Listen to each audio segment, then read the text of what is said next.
Corrupted, లేకపోతే తప్పిపోయినటువంటి తరం ఏదైనా అంటే అది ఈ తరమే. దేవుని మార్గం నుంచి, దేవుని యొక్క చిత్తం నుంచి ఏదైనా ఒక తరము బాగా దూరంగా వెళ్ళిపోయిందంటే అది ప్రస్తుతం ఉన్నటువంటి ఈ జెన్జీ జనరేషన్.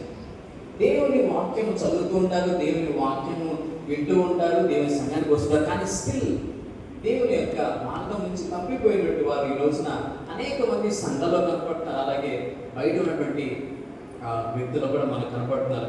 అయితే ఈ రోజున యవనస్తులుగా ఉన్న మీకు, యవనస్తులుగా ఉన్న మనందరికీ ఈ యొక్క బైబిల్ బిబ్లికల్ స్టాండర్డ్స్ని నేను చెప్పాలని ఆశపడుతున్నాను.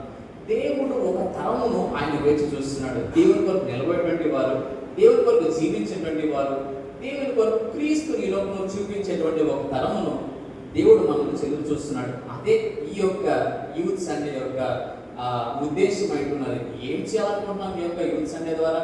ఎందుకు మనం ఇలా నియమించుకున్నాం?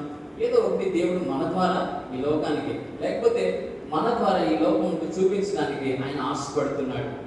కాబట్టి ఈ యొక్క topic biblical standards for today's generation, నేటి తరం మనకు బైబిల్ అనుసరిత ప్రమాణాలు.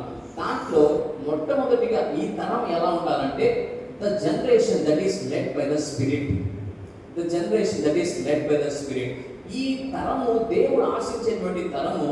దేవుడు ఈ యొక్క యవనస్తుల నుంచి దేవుడు ఏమైనా ఆశిస్తున్నాడంటే అది ఏంటంటే ఆత్మ చేత నడిపించేటువంటి ఒక తరము కోసం దేవుడు వేచి చూస్తున్నాడు.